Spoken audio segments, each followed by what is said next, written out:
Hello മക്കളെ, അപ്പൊ നമ്മള് civilizing the native and educating the nation എന്ന് പറയുന്ന ചാപ്റ്റർ ആയിരുന്നു ഡിസ്കസ് ചെയ്തുകൊണ്ടിരുന്നത്. ഈ ചാപ്റ്ററിനകത്ത് എന്തൊക്കെ കാര്യങ്ങളാണ് നമ്മൾ പഠിച്ചത്? ഇവിടെ ഇന്ത്യയിൽ നിലനിന്നിരുന്ന ഒരു എഡ്യൂക്കേഷൻ സിസ്റ്റം ഉണ്ട് അല്ലെ, അതിന്റെ കൂടെ വെസ്റ്റേൺ ഇന്റർവെൻഷൻസ് എന്തൊക്കെയായിരുന്നു, അല്ലെങ്കിൽ ആ ഒരു എഡ്യൂക്കേഷൻ സിസ്റ്റത്തിന് എങ്ങനെയാണോ വെസ്റ്റേൺ, നമ്മൾ ലാസ്റ്റ് പറഞ്ഞു നിർത്തിയത് പാഠശാലാസിനെ പറ്റിയിട്ടായിരുന്നു അല്ലെ. 20 ലക്ഷത്തോളം കുട്ടികൾ നല്ല ഫ്ലെക്സിബിൾ ടൈമിങ്ങിൽ പഠിച്ചുകൊണ്ടിരുന്ന ഒരു സിസ്റ്റം ഓഫ് എഡ്യൂക്കേഷൻ അല്ലെ. ആഡം കണ്ടെത്തിയ റിപ്പോർട്ട് പ്രകാരം ഇത്തരത്തിലൊരു എഡ്യൂക്കേഷൻ സിസ്റ്റം ആയിരുന്നു ഇന്ത്യയിൽ നിലനിന്നിട്ടുണ്ടായിരുന്നത്. അതിനെ പറ്റിയിട്ടാണ് നമ്മൾ പറഞ്ഞിട്ടുണ്ടായിരുന്നത് അല്ലെ. ഹാർവസ്റ്റ് സീസൺ ആയ സമയത്ത് കുട്ടികൾക്ക് എന്ത് ചെയ്യാൻ പറ്റും? ക്ലാസ്സിൽ പോകുന്നു വേണ്ട, അതിനു ശേഷം എല്ലാം കഴിഞ്ഞതിന് ശേഷം വന്ന് റീജോയിൻ ചെയ്താൽ മതി അല്ലെ. അത്തരത്തില് പെസൻസിനും വെൽത്തി പീപ്പിളിനും ഒക്കെ ഹെൽപ്ഫുൾ ആവുന്ന രീതിയിലുള്ള ഒരു സിസ്റ്റം ആയിരുന്നു ഇവിടെ ഉണ്ടായിരുന്നത്. ഇപ്പൊ ഗുരു ഓറലി ക്ലാസ്സസ് എടുക്കും, ബ്ലാക്ക് ബോർഡോ സിസ്റ്റമോ ഒന്നും ഉണ്ടായിരുന്നില്ല. എഡ്യൂക്കേഷൻ ഇൻസ്റ്റിറ്റ്യൂഷൻ ആയിട്ടും ഉണ്ടായിരുന്നില്ല. ടെമ്പിൾ സൈഡിലോ അല്ലെ ബനിയൻ ട്രീന്റെ താഴെയൊക്കെ ഇരുന്നിട്ട് പഠിപ്പിക്കുന്ന ഒരു സിസ്റ്റം ആയിരുന്നു അല്ലെ ഇവിടെ നിലനിന്നിട്ടുണ്ടായിരുന്നത്. വളരെ രസകരമായിട്ട് തോന്നുന്നുണ്ടാവും അല്ലെ. സോ ഇനി നമ്മൾ നോക്കുന്നത് ന്യൂ റൂട്ടീൻസ്, ന്യൂ റൂൾസ്. പുതിയ റൂട്ടീനും പുതിയ നിയമങ്ങളും എന്തൊക്കെയാന്ന് നോക്കാം. Up to the mid-19th century, the company was concerned primarily with higher education. Okay, mid-19th century vare company was concerned primarily with higher education. So it allowed the local padashalas to function without much interference. അപ്പം mid-19th century വരെ company പാഠശാലാസ് അല്ലെ flexible ടൈമിങ്ങിൽ പഠിപ്പിക്കുന്നു. ഇതിനകത്തൊന്നും യാതൊരു ഇന്ററാക്ഷൻസോ അല്ലെങ്കിൽ ഇന്റർഫറൻസോ നടത്തിയിട്ടുണ്ടായിരുന്നില്ല. പക്ഷേ 1854 after അതിനുശേഷം the company decided to improve the system of vernacular education. അല്ലെ, vernacular നമ്മൾ പഠിച്ചിട്ടുണ്ട് അല്ലെ, ലോക്കൽ ലാംഗ്വേജിൽ ആ ഒരു ഇതിനെയാണ് എന്ത് പറയുന്നത്, vernacular education എന്ന് പറയുന്നത്. അപ്പം 1854 ശേഷം കമ്പനി എന്ത് തീരുമാനിക്കുകയാണ്? ഈ ഒരു vernacular എഡ്യൂക്കേഷനിലൊരു ചേഞ്ച് അല്ലെങ്കിൽ ആ ഒരു സിസ്റ്റം ഇംപ്രൂവ് ചെയ്യാൻ വേണ്ടിയിട്ട് തീരുമാനിക്കുകയാണ്. It felt that this could be done by introducing order within the system. എങ്ങനെയാണ് അവരൊരു ഇംപ്രൂവ്മെന്റ് ഉദ്ദേശിക്കുന്നത്? ഈ ഒരു സിസ്റ്റത്തിന്റെ അകത്ത് കുറച്ച് ഓർഡർ കൊണ്ടുവരാം അല്ലെ. ഇതൊരു ഓർഡർ അല്ലെ, ഫ്ലെക്സിബിൾ ആയിട്ട് ചെയ്യുന്നതാണ്. സീസണൽ ആയിട്ട് പഠിച്ചാൽ മതി അല്ലെ, ആൾക്കാർക്ക് കംഫർട്ടബിൾ ആവുന്ന സമയത്ത് വന്ന് പഠിച്ചാൽ മതി. ഒരു ഓർഡർ ഇല്ല എന്നാണ് അവർ മനസ്സിലാക്കുന്നത്. അപ്പൊ ഒരു ഓർഡർ ആയിട്ട് പഠിപ്പിക്കുക അല്ലെങ്കിൽ ഈ സിസ്റ്റത്തിന്റെ അകത്തേക്ക് ഒരു ഓർഡർ കൊണ്ടുവരിക എന്നായിരുന്നു അവർ ഫസ്റ്റത്തെ ഇന്റർവെൻഷൻ എന്ന് പറയുന്നത്. അപ്പൊ ഒരു റുട്ടീൻ ആയിട്ടുള്ള ഇമ്പോസിങ് റൂട്ടീൻസ്, കുറച്ച് റുട്ടീൻ അല്ലെ, ടൈം പീരീഡ് വെക്കാം, റൂൾസ് അല്ലെ. സ്കൂളാണെങ്കിൽ നിങ്ങൾക്ക് സ്കൂളിൽ ഒത്തിരി റൂൾസ് ഇല്ലേ, നിങ്ങൾക്ക് എത്ര ടൈമിന് എത്തണം, ഇത്ര ടൈമിന് സ്കൂൾ വിടും, അപ്പോഴേ സ്കൂളിൽ പോകാൻ പറ്റത്തുള്ളൂ, ഇന്ന ബുക്സ് കൊണ്ടുവരണം, ഇന്ന സിലബസ് കംപ്ലീറ്റ് പഠിക്കണം, എക്സാംസ് ഉണ്ട്, അങ്ങനെ കുറച്ച് റൂൾസ് നിങ്ങൾ ഫോളോ ചെയ്യുന്നില്ലേ. അതുപോലെ എന്ത് ചെയ്യാം, കുറച്ച് റൂൾസ് എസ്റ്റാബ്ലിഷ് ചെയ്യാം. റെഗുലർ ആയിട്ട് ഇൻസ്പെക്ഷൻസ് അല്ലെ, നിങ്ങൾ സ്കൂള് പ്രോപ്പർ ആയിട്ടുള്ള ഒരു കാര്യങ്ങൾ അല്ലെങ്കിൽ പ്രോപ്പർ ആയിട്ട് കുട്ടി പഠിക്കുന്നുണ്ടോ, അല്ലെങ്കിൽ പ്രോപ്പർ ആയിട്ട് സ്റ്റുഡൻസ് ഉണ്ട്, പ്രോപ്പർ ആയിട്ട് അറ്റൻഡൻസ് കീപ്പ് ചെയ്യുന്നുണ്ടോ എന്നൊക്കെ ഇൻസ്പെക്ട് ചെയ്യാൻ വേണ്ടിയിട്ട് ഇൻസ്പെക്ഷൻ ടീംസ് വരും അല്ലെ സ്കൂളിൽ. അതുപോലെ തന്നെ എന്താണ്, ഇവിടെയും ഒരു ഓർഡർ കൊണ്ടുവരികയാണ്. എങ്ങനെ? Imposing routines, establishing rules, ensuring regular inspections etcetera. Okay, so how was this to be done? എങ്ങനെയാ ചെയ്യുന്നത്? what measures did the company undertake? എന്തൊക്കെ കാര്യങ്ങൾ കമ്പനി ഈ ഒരു സിസ്റ്റം ഇംപ്ലിമെന്റ് ചെയ്യാൻ വേണ്ടി ചെയ്തേന്ന് നോക്കാം നമുക്ക്. so it appointed a number of government pundits. അപ്പൊ കമ്പനി കുറച്ച് ഗവൺമെന്റ് പണ്ഡിറ്റ്സിനെ അപ്പോയിന്റ് ചെയ്തു. എന്തിനു വേണ്ടിയിട്ടാ? Each in charge of looking after 4 to 5 schools. ഈ ഗവൺമെന്റ് പണ്ഡിറ്റ്സ് എന്ത് ചെയ്യണം? ഒരു ഗവൺമെന്റ് പണ്ഡിത്തിന് 4 or 5 സ്കൂൾസ് കൊടുക്കും. ആ സ്കൂളിൽ ഇൻസ്പെക്ഷൻ നടത്തേണ്ടത് ഈ ഗവൺമെന്റ് പണ്ഡിറ്റ് പോയിട്ട് ഇൻസ്പെക്ഷൻ നടത്തണം. Task of the pandit was to visit the pathshalas and try and improve the standard of teaching. അപ്പം ഈ പണ്ഡിത്തിന്റെ ഫംഗ്ഷൻ എന്താന്ന് പറഞ്ഞു കഴിഞ്ഞാൽ, അല്ലെങ്കിൽ അദ്ദേഹത്തിന്റെ ഡ്യൂട്ടി എന്താന്ന് പറഞ്ഞു കഴിഞ്ഞാൽ, പാഠശാലാസ് വിസിറ്റ് ചെയ്യുക, എന്തെങ്കിലും ഇംപ്രൂവ് ചെയ്യണമെന്നുണ്ടെങ്കിൽ അത് സജസ്റ്റ് ചെയ്യുക, അത് മോണിറ്റർ ചെയ്യുക, അങ്ങനത്തെ ഡ്യൂട്ടീസ് ആണ് ഇവർക്ക് കൊടുത്തിട്ടുള്ളത്. And Each guru was asked to submit periodic reports and take classes according to a regular timetable. അപ്പം ഗുരുസ് ഉണ്ട് അല്ലെ അവിടെ പാഠശാലാസില്. ഈ ഗുരു എന്ത് ചെയ്യണം?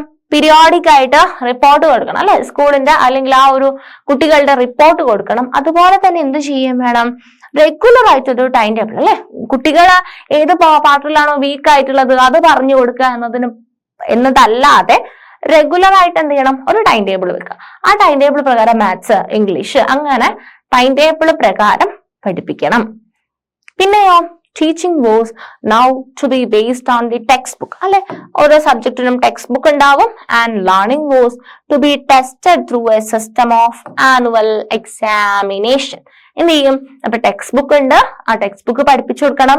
ഇനി കുട്ടികൾ പഠിക്കുന്നുണ്ടോ നോക്കാൻ വേണ്ടിയിട്ട് ആനുവലി എക്സാമിനേഷൻസ് കണ്ടക്ട് ചെയ്യണം. മനസ്സിലായോ? അപ്പൊ എങ്ങനെയാ ഇവിടെ പരീക്ഷ എന്നൊരു സിസ്റ്റം വന്നെന്ന് മനസ്സിലായോ? ബ്രിട്ടീഷുകാരുടെ കോൺട്രിബ്യൂഷൻ ആണ്. ഇവിടെ ഓൾറെഡി അങ്ങനത്തെ ഒരു സിസ്റ്റം ഒന്നും ഉണ്ടായിരുന്നില്ല. അപ്പൊ ബ്രിട്ടീഷുകാർ വന്നതിന് ശേഷമാണ് ആനുവൽ എക്സാമിനേഷൻസ് ഒക്കെ കണ്ടക്ട് ചെയ്യാൻ തീരുമാനിച്ചത്. Students were asked to pay a regular fee. Students എന്ത് ചെയ്യണം? പഠിക്കണം എന്നുണ്ടെങ്കിൽ റെഗുലർ ആയിട്ടൊരു ഫീസ് കൊടുക്കണം. ആൻഡ് മറ്റേത് എങ്ങനെയായിരുന്നു? പൈസ കുറെ ഉള്ള ആൾക്കാർക്ക് കുറെ ഫീസ് കൊടുക്കാം, കുറച്ചുള്ള ആൾക്കാർക്ക് കുറച്ച് ഫീസ് കൊടുത്താൽ മതി. പക്ഷെ ഇവിടെ എങ്ങനെയാണ്? റെഗുലർ ആയിട്ടൊരു ഫീ പേയ്മെന്റ് ഉണ്ട്.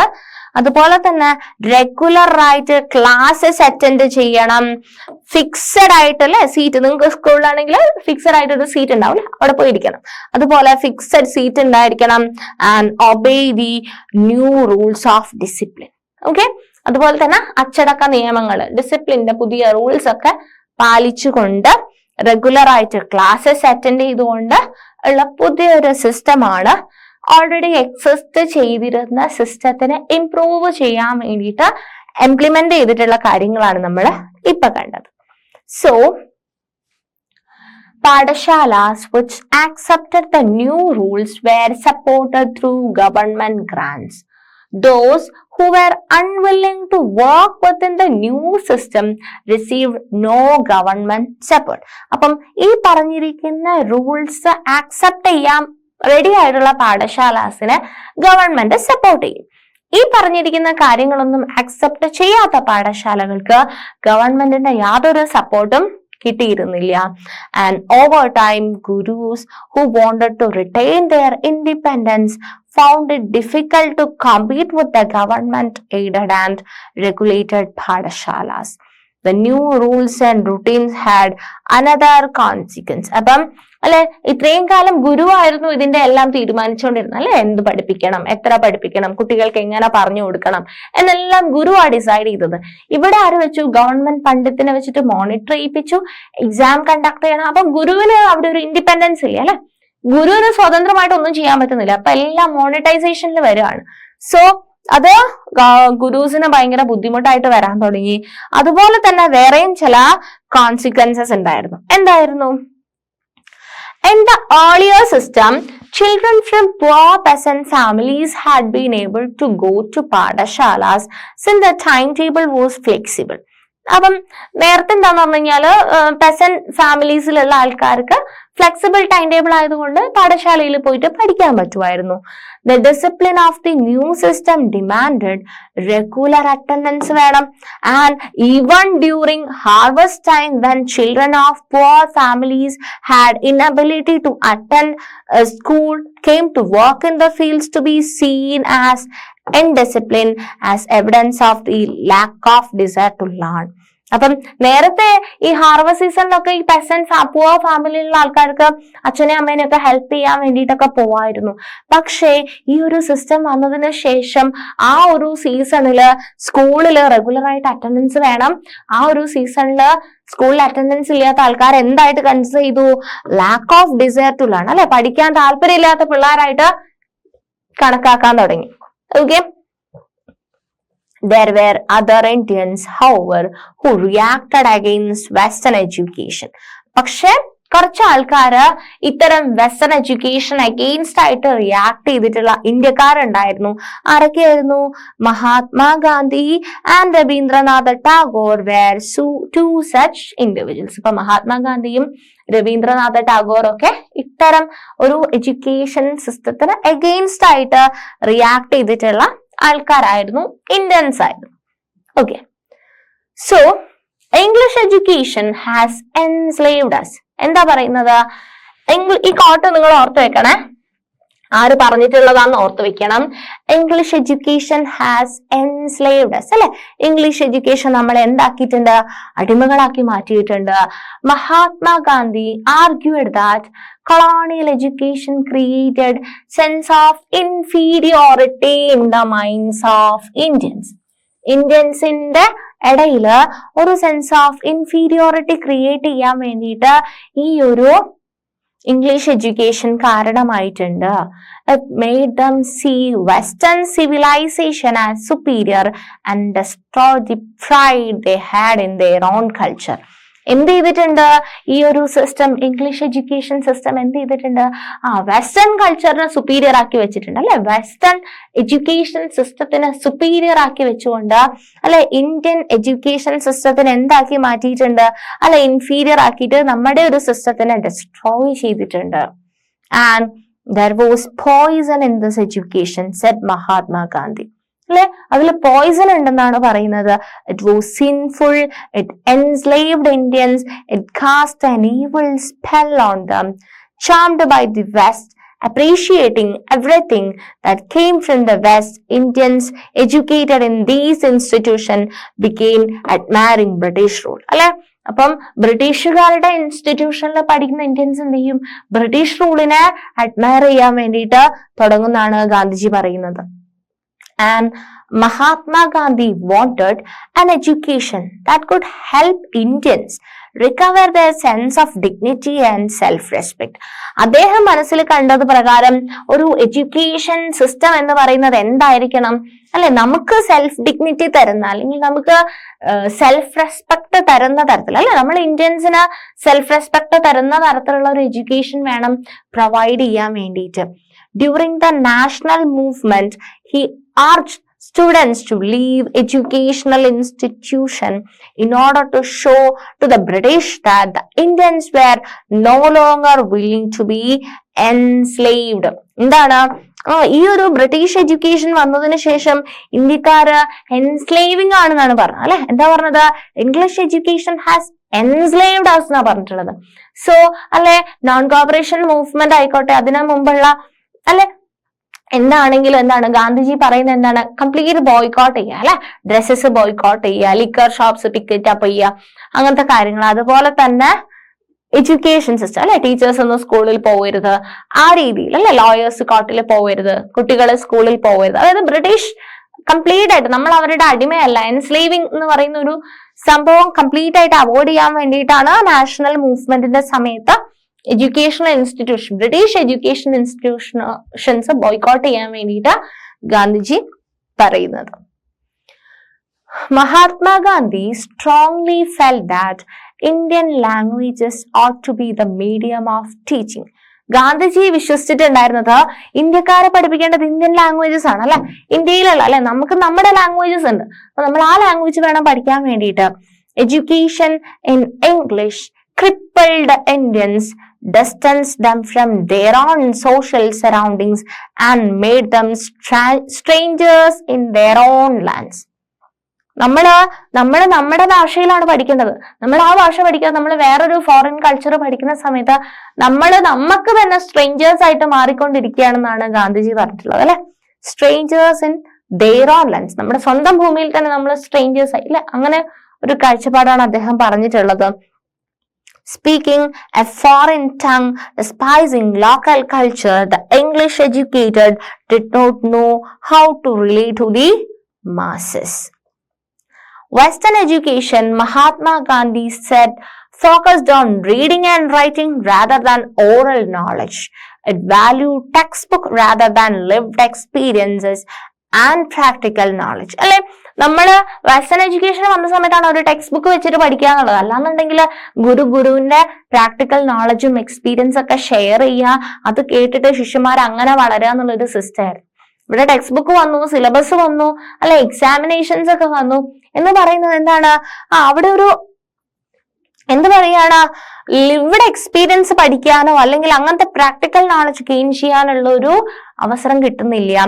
He argued that education ought to develop a person's mind and soul. എന്താ എഡ്യൂക്കേഷൻ എന്ന് പറയുന്നത് ഒരാളുടെ മനസ്സും ആത്മാവിനെയും കൂടെ ഡെവലപ്പ് ചെയ്യണം.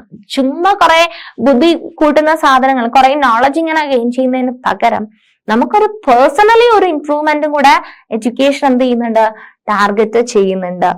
Literacy or simply learning to read and write by itself did not count as education. Just എഴുതാനും വായിക്കാനും അറിയാം എന്നതല്ല എഡ്യൂക്കേഷൻ, എന്നത് മാത്രമല്ല education. People had to work with their hands, learn a craft and know how different things operated. ആൾക്കാര് just എഴുതാനും വായിക്കാനും പഠിക്കുക എന്നുള്ളതിനുപരി അല്ലെ കുറെ ക്രാഫ്റ്റ് വർക്കുകൾ, ആർട്ട്, അങ്ങനത്തെ കാര്യങ്ങളെല്ലാം ലേൺ ചെയ്യണം. This would develop their mind and their capacity to understand. അപ്പം ഈ ഒരു ജസ്റ്റ് റീഡിങ് ആൻഡ് റൈറ്റിംഗ് എന്നതിന് ഉപരിയായിട്ട് കുറെ കാര്യങ്ങളും കൂടെ നമ്മൾ എക്സ്ട്രാ ലേൺ ചെയ്ത് കഴിഞ്ഞു കഴിഞ്ഞാല് നമ്മുടെ മൈൻഡിന് അണ്ടർസ്റ്റാൻഡ് ചെയ്യാനുള്ള ഒരു കപ്പാസിറ്റിയും കൂടെ ഇൻക്രീസ് ആവുമെന്നാണ് ഇവിടെ ഗാന്ധിജി ഒപ്പൈൻ ചെയ്തിട്ടുള്ളത്. And nationalist sentiments spread, other thinkers also began thinking of a system of national education which would be radically different from that set up by the British. കുറെ നാഷണലിസ്റ്റുകള് അപ്പം national system of education promote ചെയ്യേണ്ട ആവശ്യകതയെ പറ്റി പിന്നീട് സംസാരിക്കാൻ തുടങ്ങി. Literacy in itself is not education, Mahatma Gandhi wrote. By education, I mean all-round drawing out of the best in child and man, body, mind and spirit. Literacy is not the end of education, nor even the beginning. It is the only one of means whereby man and women can be education. Literacy എന്ന് പറയുന്നത് എഡ്യൂക്കേഷനുമായിട്ട് രണ്ട് term ആയിട്ട് തന്നെയാണ് പറഞ്ഞിട്ടുള്ളത് അല്ലെ. അപ്പം literacy in itself is not education. Literacy എന്ന് പറഞ്ഞു കഴിഞ്ഞാൽ എന്താണ്, എഡ്യൂക്കേഷൻ എന്ന് നമുക്ക് പറയാൻ പറ്റില്ല. I would therefore begin the child's education by teaching at a useful handicraft and enabling it to produce from the moment it begins its training. അപ്പം ഗാന്ധിജി പറയുന്നത് ഹാൻഡിക്രാഫ്റ്റ് അല്ലെ, ആ രീതിയിൽ ലിറ്ററസിയും എഡ്യൂക്കേഷൻ. ലിറ്ററസി എന്ന് പറയുന്നത് എഡ്യൂക്കേഷൻ എന്നല്ല അർത്ഥം അല്ലെ, ജസ്റ്റ് എഴുതാനും വായിക്കാനും അറിയാം എന്ന് പറയുന്നത് എഡ്യൂക്കേഷൻ അല്ല, കുറച്ചും കൂടി ഇൻഡെപ്ത് ആയിട്ട് കാര്യങ്ങൾ അല്ലെ, നമ്മൾ എല്ലാവരും ഓരോ സ്കില്ലും കൂടെ ഡെവലപ്പ് ചെയ്യണമെന്ന് അദ്ദേഹം പറയുന്നുണ്ട്. എന്നാൽ മാത്രമേ ഒരാൾക്ക് ജീവിക്കാനുള്ള സ്കില്ല് നമ്മൾ ആ എഡ്യൂക്കേഷനിൽ നിന്നും അക്വയർ ചെയ്യണം എന്നാണ് പറയുന്നത്. And I hold that the highest development of the mind and the soul is possible under such a system of education. Only every handicraft has to be taught, not merely mechanically as done today. അല്ലെ, only every handicraft has to be taught. അല്ലെ, നമ്മൾ ഹാൻഡിക്രാഫ്റ്റും കൂടെ പഠിക്കണം. എല്ലാം mechanically ചെയ്യുന്നത് എല്ലാം അല്ലെ, ബ്രിട്ടീഷുകാരാണ് ഇവിടെ മെഷീൻ ഇൻട്രൊഡ്യൂസ് ചെയ്തിട്ടുള്ളത്. അപ്പം എല്ലാം അങ്ങനെ നമ്മൾ ഡിപ്പെൻഡ് ചെയ്യാൻ പാടില്ല. But scientifically that is the child should know the why and the wherefore of every process. അല്ലെ, ഒരു കുട്ടി പഠിക്കുന്നു, അത് എന്തിനു പഠിക്കുന്നു അല്ലെ, അതിന്റെ ആവശ്യം എന്താണെന്നുള്ള കാര്യങ്ങളും കൂടി മനസ്സിലാക്കിയിട്ട് വേണം ആ കുട്ടി പഠിക്കാൻ. നിങ്ങൾ കുറെ കാര്യങ്ങൾ പഠിച്ചുകൊണ്ട് കാര്യമില്ല എന്നാണ് അദ്ദേഹം അഭിപ്രായപ്പെടുന്നത്. അപ്പം ഇത്രയാണ് ഗാന്ധിജിയുടെ എഡ്യൂക്കേഷന്റെ കാഴ്ചപ്പാട് നമുക്ക് പറയാനുള്ളത്. നെക്സ്റ്റ് നമ്മൾ നോക്കുന്നത് ടാഗോർസ് അബോർഡ് ഓഫ് പീസ്. ടാഗോറിന്റെ abode of peace. Rabindranath Tagore started the institution Shantiniketan in 1901. Shantiniketan എന്ന് പറയുന്ന ഇൻസ്റ്റിറ്റ്യൂട്ട് രവീന്ദ്രനാഥ ടാഗോർ 1901 സ്റ്റാർട്ട് ചെയ്തു. As a child, Tagore hated going to school. He found it suffocating and oppressive. നിങ്ങൾക്ക് അങ്ങനെ തോന്നാറുണ്ടോ? ടാഗോറിന് സ്കൂളിൽ പോകാൻ ഭയങ്കര മടിയായിരുന്നു. അദ്ദേഹത്തിന് അത് ഭയങ്കര ഒപ്രസീവ് ആൻഡ് സഫക്കേറ്റിംഗ് അല്ലെ, പെട്ടെന്ന് ഭയങ്കര ഇഷ്ടമില്ലാത്തൊരു കാര്യം പോലെയാണെന്ന് അദ്ദേഹം സ്കൂളിൽ പോകുക എന്ന് പറയുന്നത് കണ്ടിട്ടുണ്ടായിരുന്നത്. The school appeared like a prison, for he could never do what he felt like doing. അല്ലെ, സ്കൂളിൽ പോയി കഴിഞ്ഞാൽ അദ്ദേഹം വിചാരിച്ച ഒന്നും ചെയ്യാൻ പറ്റത്തില്ല അല്ലെ, ഒരു പ്രിസൺ പോലെയായിരുന്നു. So while other children listened to the teacher, Tagore's mind would wander away. അപ്പം ബാക്കിയുള്ള കുട്ടികള് ക്ലാസ്സിലൊക്കെ നന്നായിട്ട് ശ്രദ്ധിക്കുമ്പം ടാഗോറിന്റെ മനസ്സ് വേറെ എവിടെയോ പോകും. Experience of his school days in Calcutta shaped Tagore's ideas of education. On growing up, he wanted to set up school where the child was happy. ടാഗോറിന്റെ മനസ്സിൽ സ്കൂൾ എങ്ങനെയാ, ചൈൽഡ് ഭയങ്കര ഹാപ്പി ആയിരിക്കണം, where she could be free and creative, where she was able to explore her own thoughts and desires. അല്ലെ, അദ്ദേഹത്തിന് കുട്ടികളുടെ തോട്ടും desire ഒക്കെ explore ചെയ്യാൻ പറ്റുന്ന ഒരു പ്ലാറ്റ്ഫോം അതായിരിക്കണം സ്കൂൾ എന്നാണ് അദ്ദേഹം വിചാരിച്ചിട്ടുള്ളത്. Tagore felt that childhood ought to be a time of self-learning outside the rigid and restricting discipline of the schooling system set up by the British. Teachers had to be imaginative. Teachers imaginative ആയിരിക്കണം, understand the child, കുട്ടികളെ മനസ്സിലാക്കണം, and help the child develop her curiosity. അല്ലെ, കുട്ടികൾക്ക് curiosity develop ചെയ്യാൻ വേണ്ടിയിട്ട് സഹായിക്കണം. അല്ലെ, കുട്ടികൾക്ക് ഒരു ക്യൂരിയോസിറ്റി ഇല്ല, ഒന്നും അറിയണ്ട എന്നുള്ള രീതിയിലല്ല അല്ലെ, കുട്ടികൾക്ക് ഓരോ കൗതുകം വേണം അല്ലെ, അതെന്താ അങ്ങനെ, ഇതെന്താ ഇങ്ങനെ പോകുന്നേ എന്നുള്ളൊരു ക്യൂരിയോസിറ്റി കുട്ടികളിൽ ഉണ്ടാക്കിയെടുക്കാനുള്ള ഒരു സ്കില്ല് ടീച്ചർക്ക് വേണം.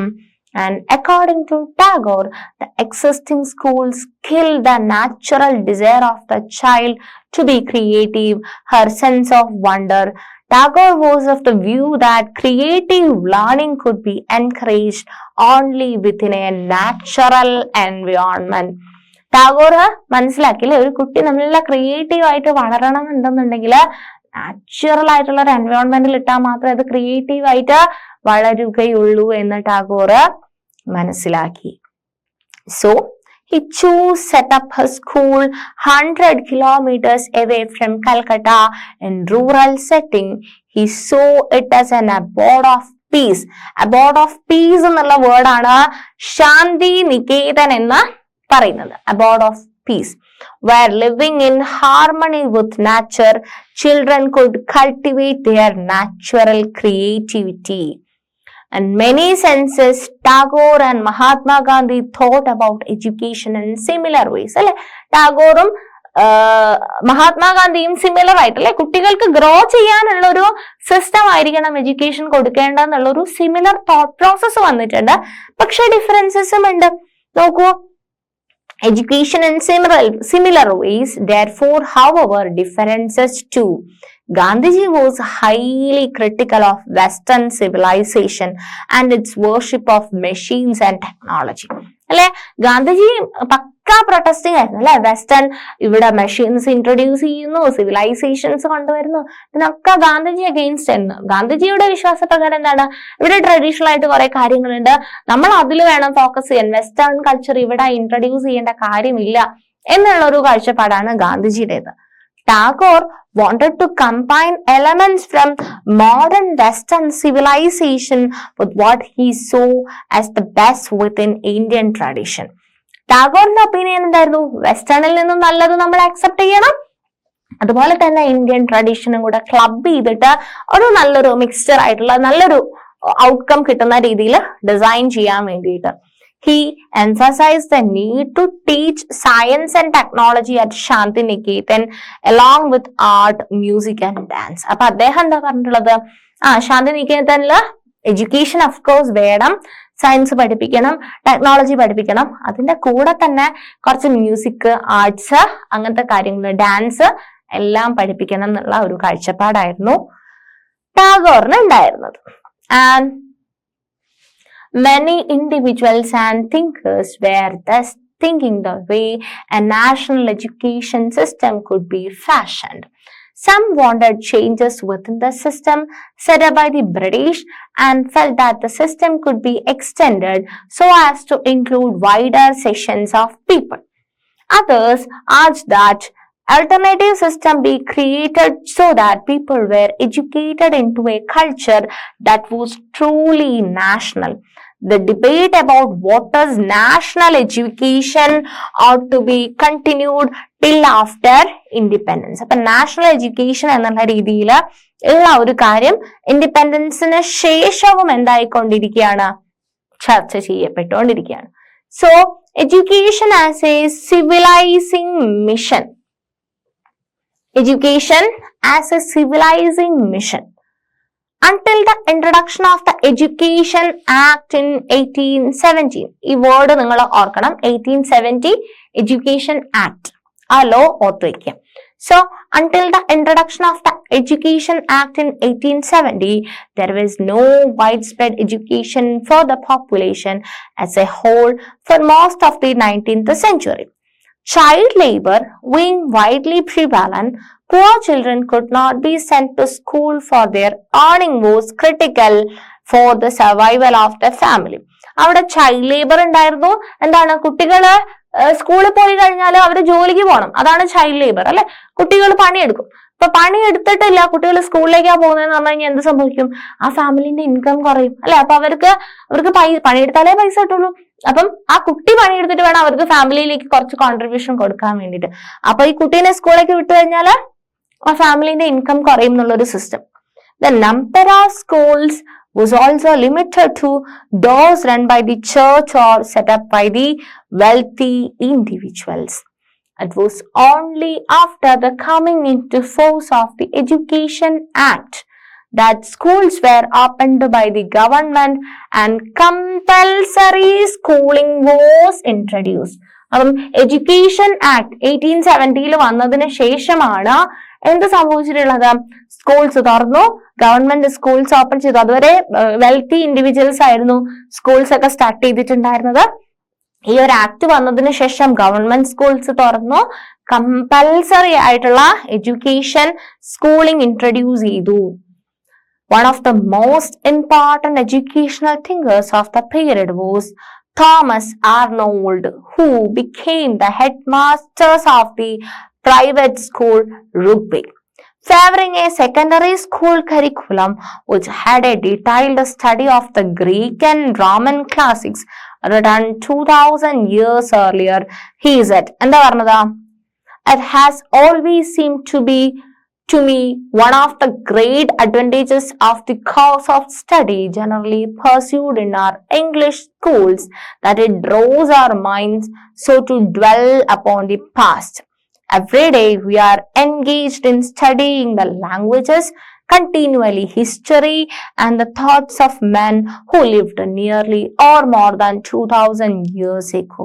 Arnold felt that a study of the classics disciplined the mind എന്ന് പറയുന്നത്. അതായത് 2000 വർഷം മുമ്പുള്ള ഹിസ്റ്ററി പഠിക്കുന്ന ഒരാൾക്ക് അല്ലെ, അന്നത്തെ ഒരു കൾച്ചർ ട്രഡീഷൻ ആ ഒരു കാര്യം അപ്പൊ മൈൻഡിനെ ഒന്ന് ഡിസിപ്ലിൻഡ് ആക്കി കൊണ്ടുവരാന് ഈ ഒരു എഡ്യൂക്കേഷൻ സിസ്റ്റം ഹെൽപ്പ് ചെയ്യുന്നതാണ് പറയുന്നത്. In fact, most education of the time believed that such a discipline was necessary because young people were naturally savage and needed to be controlled. To become civilized adults, they needed to understand society's notions of right and wrong, proper and improper behavior. Education, especially one which disciplined their minds, was meant to guide them on this path. അപ്പം ശരി ചെയ്ത് തെറ്റേത് റൈറ്റും റോങ്ങും decide ചെയ്യുന്നതില് ഒരാളുടെ education എന്ന് പറയുന്നത് വളരെ important ആണ്. അല്ലെ, ഒരാളുടെ തോട്ട് പ്രോസസ്സിനെ എഫക്ട് ചെയ്യാൻ അദ്ദേഹത്തിന്റെ എഡ്യൂക്കേഷന് കഴിയും. അതാണ് so education is meant to guide them on this path. So ഇത്രയാണ് നമുക്ക് ഈ ഒരു ചാപ്റ്ററിൽ പഠിക്കാനുള്ളത്. എന്തൊക്കെ കാര്യങ്ങളാണ് മക്കളെ നമ്മൾ ഈ ലാസ്റ്റ് സെഷനിൽ നമ്മൾ ഡിസ്കസ് ചെയ്തിട്ടുണ്ടായിരുന്നത്? Civilizing the native, educating the nation എന്നായിരുന്നു അല്ലെ ചാപ്റ്ററിന്റെ പേര്. നമ്മൾ ഒത്തിരി കാര്യങ്ങൾ ഇതിനകത്ത് പഠിച്ചു അല്ലെ. കമ്പനി എന്തൊക്കെ കാര്യങ്ങൾ ഡിസൈഡ് ചെയ്തു, പുതിയ റൂൾസ് കൊണ്ടുവന്നു, ഗവൺമെന്റ് പണ്ഡിത്തിനെ ഇംപ്രൂവ് ചെയ്തു, ടെക്സ്റ്റ് ബുക്ക് കൊണ്ടുവന്നു അല്ലെ. ഒത്തിരി ചേഞ്ചസ് കൊണ്ടുവരാണ് ചെയ്തത് ഇന്ത്യൻസിന്. പക്ഷെ ഇതിന് അഗെയിൻസ്റ്റ് ആയി മീൻസ് ഗാന്ധിജിയുടെ ആസ്പെക്ട്സ്, എഡ്യൂക്കേഷനെ പറ്റിയുള്ള ആസ്പെക്ട്സ്, ടാഗോറിന്റെ എഡ്യൂക്കേഷനെ പറ്റിയിട്ടുള്ള ആസ്പെക്ട്സ് നമ്മൾ കണ്ടു. രണ്ടുപേരുടെയും തമ്മിൽ ശാന്തിനികേതൻ അല്ലെ, ടാഗോറിന്റെ ശാന്തിനികേതൻ, രണ്ടുപേരുടെയും ആസ്പെക്റ്റില് സിമിലാരിറ്റീസ് ഉണ്ടായിരുന്നു. പക്ഷെ ഗാന്ധിജി കൂടുതലായിട്ടും വെസ്റ്റേൺ എഡ്യൂക്കേഷനെ എതിർക്കുകയാണ് ചെയ്തിട്ടുണ്ടായിരുന്നത്. ടാഗോർ കുറച്ചും കൂടെ അല്ലെ വെസ്റ്റേണിന്റെ നല്ല ഭാഗങ്ങളും നമുക്ക് എക്സസ്റ്റ് ചെയ്യുന്ന നല്ല ഭാഗങ്ങളും കൂടെ കമ്പൈൻ ചെയ്തിട്ടുള്ള ഒരു പോസിറ്റീവ് ഔട്ട്കം എടുക്കാനുള്ള രീതിയിലുള്ള ഒരു കോൺസെപ്റ്റ് ആണ് പറഞ്ഞിട്ടുള്ളത്. സോ ഇത്രയൊക്കെയാണ് ഈ ഒരു സെഷനിൽ നമ്മൾ ഡിസ്കസ് ചെയ്തിട്ടുണ്ടായിരുന്നത്. അപ്പൊ ഈ ചാപ്റ്ററിൽ ത്രൂ ഔട്ട് നമ്മൾ എന്തൊക്കെ കാര്യങ്ങളാ പഠിച്ചത്? എഡ്യൂക്കേഷനെ പറ്റിയിട്ടാണല്ലേ. ബ്രിട്ടീഷുകാര് ഇന്ത്യക്കാര് അൺസിവിലൈസ്ഡ് ആണെന്ന് കണ്ടിട്ട് സിവിലൈസേഷന് വേണ്ടിയിട്ട് എഡ്യൂക്കേഷൻ ഒരു ടൂൾ ആക്കിയിട്ട് കൊണ്ടുവരാൻ വേണ്ടി ശ്രമിച്ചു. ഫസ്റ്റ് ഇനീഷ്യൽ സ്റ്റേജസിലൊക്കെ എന്താണ് ഇന്ത്യൻ കൾച്ചർ ഇന്ത്യക്കാരെ പഠിപ്പിക്കാൻ വേണ്ടി പോകുമായിരുന്നു. അതിനു വേണ്ടി സാൻസ്ക്രിറ്റ്, അറേബ്യൻ ടെക്സ്റ്റ് ബുക്ക് ഒക്കെ റെഫർ ചെയ്ത് ട്രാൻസ്ലേറ്റ് ചെയ്തൊക്കെ പഠിപ്പിക്കാൻ വേണ്ടി നോക്കി. പിന്നീട് അവര് തീരുമാനിച്ചു അതല്ല പഠിപ്പിക്കേണ്ടത്, western technique of English language വേണം പഠിപ്പിക്കാൻ വേണ്ടിയിട്ടെന്ന് പറഞ്ഞു. അങ്ങനെ ഒരു കോൺട്രവേഴ്സി വരികയാണ്. ക്രിസ്ത്യൻ മിഷണറീസ് വരുന്നുണ്ട് അല്ലെ. അതിനുശേഷം കൊണ്ടുവരുന്ന ആക്ടുകള് അല്ലെ, പാഠശാലാസിൽ വന്നിട്ടുള്ള ഇംപ്രൂവ്മെന്റ്സ്, എങ്ങനത്തെ സിസ്റ്റം എങ്ങനെയൊക്കെ മോഡിഫൈ ചെയ്തു, ഗാന്ധിജിയുടെ ഒപ്പീനിയൻ, രവീന്ദ്രനാഥ ടാഗോറിന്റെ ഒപ്പീനിയൻ, ഇങ്ങനെയൊക്കെയാണ് നമ്മൾ ഈ ഒരു ചാപ്റ്ററിൽ ഡിസ്കസ് ചെയ്തിട്ടുണ്ടായിരുന്നത്. ചാപ്റ്റർ സിമ്പിൾ ആയിട്ടുള്ള ഒരു ചാപ്റ്റർ ആണ്, എല്ലാവർക്കും മനസ്സിലായി എന്ന് വിചാരിക്കുകയാണ്. Thank you.